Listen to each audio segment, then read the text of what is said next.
अस्सलाम वालेकुम। पिछली वीडियो में हमने बात की इड की बात की, फिर हमने ईगो की बात की और अभी हम आज बात करेंगे सुपर ईगो की। जो सुपर ईगो है इसे हम फोकल अना भी कहते हैं उर्दू के अंदर। तो ये एक किस्म का अदालती शोब है, ठीक है। बच्चे अपने हम अक्सर ये बड़ी मशहूर बात है, बच्चे अपने वालिदैन से सीखते हैं, ठीक है। तो जो बच्चे हैं वो अपने वालिदैन से कैसे सीखते हैं, दो चीज़ें, दो तरह से वो सीखते हैं ना। एक चीज़ वो कि वो जो कुछ अगर कुछ करते हैं, कुछ अच्छा काम करते हैं तो वालिदैन उसे उन्हें अप्रिशिएट करते हैं, ठीक है। सोसाइटी ओवरऑल जो कल्चर है वो उन्हें अप्रिशिएट करता है, ठीक है। और अगर वो कोई बुरा काम करते हैं तो वालिदैन उन्हें रोकते हैं, ठीक है, डिस्करेज करते हैं उन्हें कि भाई ये काम नहीं करना, ये बुरा काम है, ठीक है। हम इसे इसके दो पहलू हम कह सकते हैं कि एक हमारे पास ईगो आइडियल है जिसके अंदर के हम ये कहते हैं कि अच्छा हमें इस तरह के काम करने चाहिए, ठीक है, हमें जो है वो रोज़ाना ब्रश करना चाहिए, ठीक है।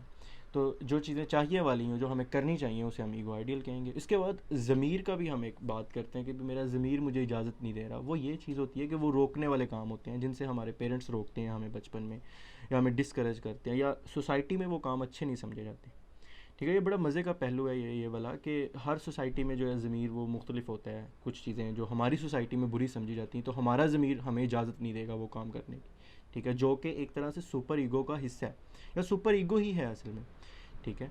इसी तरह जो यहाँ पे अगर यूरोप में वही वही वही चीज़ें जो कि हमारी सोसाइटी में बुरी समझी जाती हैं, लेकिन चूँकि यहाँ की सोसाइटी उनके बारे में कोई उनका कोई बुरा कॉन्सेप्ट नहीं है, वो उसे ठीक समझते हैं, तो उनका ज़मीर उन्हें उन चीज़ से नहीं रोकता। यानी कि ज़मीर बज़ाते ख़ुद कोई ऐसा कोई चीज़ नहीं है सॉलिड जो कि हर जगह पे मौजूद हो, ये कल्चर से ही बनता है, ठीक है। हमारा जो ज़मीर बनता है, ठीक है। अच्छा, इसका काम ये होता है कि ये हमें बाइखलाक बनाता है, ये हमें कहता है कि ठीक है, मुहज़्ज़ब बनाता है एक तरह से, ठीक है। वो जो ईड था, ईड का काम था कि भाई कुछ भी नहीं, उसे कोई चीज़ नहीं नज़र आती थी, ठीक है। वो किसी भी ज़ाब्ते को जो है वो नहीं मानता था, ठीक है। वो कहता था कि नहीं, बस ये काम मैंने करना है, ये मैंने करना है, ठीक है, मुझे कोई किसी चीज़ से कोई कंसर्न नहीं है, ठीक है। लेकिन जो हमारे पास सुपर ईगो है वो कहता है नहीं, वो बड़ा ही सख्त है, शदीद सख्त है, जैसे कि आमतौर पे पेरेंट्स सख्त होते हैं, ठीक है। वो हर चीज़ से रोकेगा जो कि उसे बताई गई है कि ये बुरी चीज़ है। मैंने पहले बताया कि ये जो सोसाइटी टू जो है वो मैटर करता है कि कुछ चीज़ें हमारे यहाँ अगर बुरी समझी जाती हैं तो वो जो हमारी डेवलपमेंट हो रही होती है, तो जो हमारा ज़मीर होता है या हमारा जो सुपर ईगो होता है वो उस तरह का बना होता है। यहाँ जो किसी और सोसाइटी में वही चीज़ है लेकिन वो अच्छी समझी जाती है या वो न्यूट्रल समझी जाती है, तो उसके बारे में जो सुपर ईगो है वो हमें नहीं रोकेगा। यानी कि उस इलाके का जो जो लोग होंगे उनका जो सुपर ईगो है वो उनको उस चीज़ से नहीं रोकेगा, ठीक है। अच्छा, यहाँ बड़े मज़े की बात ये भी है कि जो हमारे पास इड है, चूँकि मैंने पहले भी बात की कि वो कोई तमीज़ नहीं करता कि अच्छा ये ऑब्जेक्टिव रियलिटी है या जस्ट ये एक इमेज है मेरे, ठीक है। इसी तरह जो सुपर ईगो है ये भी कोई जो है वो इसको भी नहीं समझ आती कि अच्छा ये वाकई ही ये चीज़ हुई है, ठीक है, या ये जस्ट सिर्फ ये एक सोच है या सिर्फ ये एक इमेज है। हम अक्सर ये बात करते हैं कि जो जो मजहबी लोग होते हैं, जो बड़ा मुत्तकी परहेजगार होते हैं, वो अक्सर कहते हैं हम बड़े गुनाहगार हैं, हम बड़े, हालांकि हम देखते हैं कि वो गुनाह बिल्कुल भी नहीं कर रहे होते, ठीक है। ज़्यादातर वक्त उनका जो है वो मसाजिद में गुजरता है, कुरान मजीद की तिलावत करते गुजरता है, ठीक है, अल्लाह अल्लाह करते गुजरता है, लेकिन इसके बावजूद वो ये बात करते हैं कि भाई हम जो है, तो वो होता क्या है असल में, वो सोचते हैं, उनके माइंड में कोई ना कोई ऐसा ख्याल आ जाता है, ठीक है, और वो उस मुतल्लिक सोचते हैं, तो उन्हें जो उनका जो सुपर ईगो है वो उन्हें बताता है कि भाई तुमने ये काम कर लिया जो कि गलत है, ठीक है। वो उन्हें उसके अंदर जो अफसोस की, नदामत की जो फीलिंग्स है वो पैदा करता है। इसके अलावा जिस तरह मैंने पहले भी बात की कि ये एक तरह से पेरेंट्स की तरह ही हम इसे देख सकते हैं, जिस तरह पेरेंट्स के ऊपर अथॉरिटी होती है, इसी तरह जो पर्सनैलिटी में हमारी जो एक्टिविटीज़ में इसको एक तरह से अथॉरिटी है हमारे सुपर ईगो को। ये भी फैसला करता है कि अच्छा ये काम ठीक था या गलत था, इस पर सज़ा मिलनी चाहिए या इसमें जज़ा मिलनी चाहिए। ये बड़ी इसका दिलचस्प पहलू है कि ये ख़ुद ब खुद सज़ा भी देता है और जज़ा भी देता है, ठीक है। आम तौर पे ये एक फ़िनोमेना है साइकोलॉजी के अंदर कि अगर आप बहुत ज़्यादा जो है वो काम कोई अच्छा काम कर रहे हैं तो आपकी पर्सनैलिटी आपको इजाज़त दे देती है, या आप फील करते हो कि चलो अब मैंने इतना अच्छा काम कर लिया तो अब मैं जो है वो थोड़ा सा रेस्ट कर लूँ, मैं कोई बुरा काम भी कर लूँ, ठीक है। आप में इतनी गिल्ट की फीलिंग पैदा नहीं हो, तो ये आपको एक तरह से सज़ा, आपको जज़ा इस तरह से भी देता है।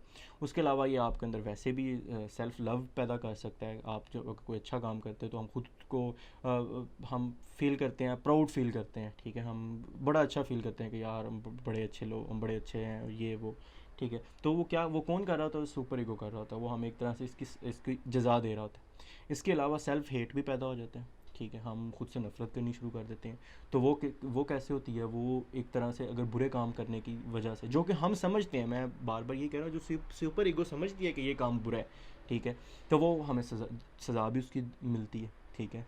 उसके अलावा कई बीमारियां हैं ऐसी, मसलन पेट दर्द हो जाता है, ठीक है। अब इसकी अगर कोई आप मेडिकल, अगर इस आम तौर पे ये होता है कि, आम तौर पे नहीं, लेकिन ये कि इस तरह के केसेस हो सकते हैं कि आपका पेट दर्द हो रहा है लेकिन उसकी कोई भी मेडिकल रीज़न नहीं है, ठीक है, लेकिन पेट दर्द हो रहा है। तो वो क्या होता है? वो हमारा सुपर ईगो असल में हमें बीमार कर देता है, वो सज़ा के तौर पे, क्योंकि हमने कोई ना कोई ऐसा काम किया होता है जो कि कल्चरल वैल्यूज़ के ख़िलाफ़ होता है, तो वो हमें जो है वो बीमार कर देता है। तो ये जो 3 पर्सनैलिटीज़ थी, मैंने जो मुख्तलिफ़ पर्सनैलिटी के हिस्से थे, जो साख्तें थी, मैंने दोबारा मैं थोड़ा सा बता देता हूँ कि जो हमारी जो इड है, ठीक है, वो प्लेयर प्रिंसिपल पे काम करती है, ठीक है। उसके मद्देनज़र दो ही चीज़ें होती हैं, एक तस्कीन हासिल करना, और दूसरा जो है वो जो नुकसान है, जो हार्म है, उससे दूर भागना, ठीक है।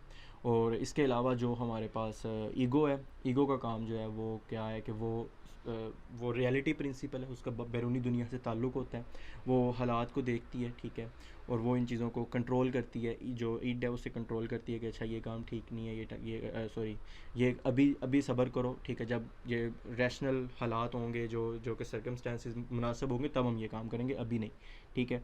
और जो हमारे पास सुपर ईगो है, जो कि फोकल अना जिसे कहते हैं, उसका काम क्या है? वो एक अथॉरिटी की हैसियत रखता है, जो सज़ा और जज़ा का फ़ैसला करता है, और अच्छे और बुरे का फ़ैसला करता है कि ये काम बुरा है, ये नहीं करना। और अच्छा, वो डेवलप किस तरह होता है? वो डेवलप कल्चरल वैल्यूज़ से मैं बात कर चुका हूँ कि जो हमारे पास कल्चरल वैल्यूज़ होती हैं, जो हमारे पेरेंट्स की तरफ से, अथॉरिटी की तरफ से स्कूल्स में पढ़ाई जाती हैं, टीचर्स वगैरह बताते हैं, ठीक है, तो वो उनसे काम करता है, ठीक है।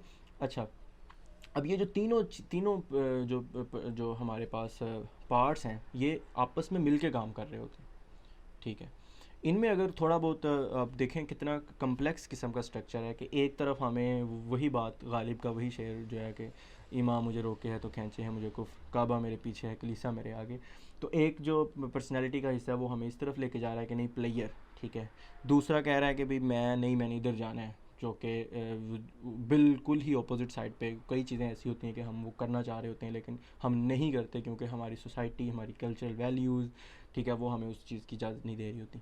लेकिन ये कि इनके दरमियान में बैलेंस होता है, इसी वजह से जो एक पर्सनैलिटी है वो सही काम करती है, हमारा जिस्म सही काम करता है, हम खुद सही काम कर रहे होते हैं। अगर इनके अंदर कहीं किसी भी किस्म का कोई थोड़ा सा इम्बैलेंस हो जाए, तब जो है वो साइकोलॉजिकल इश्यूज जो हैं डेवलप होते हैं। हमारे अंदर वीडियोस में इंशाल्लाह ताला इस इन उन पर्सनैलिटी डिसऑर्डर्स का भी जिक्र करेंगे, या उन सारी चीज़ों का जिक्र करेंगे, और मज़ीद जो है इसको हम मज़ीद बात करेंगे इन्हीं हिस्सों पे कि आगे कैसे काम करते हैं एक्चुअली। बहुत बहुत शुक्रिया।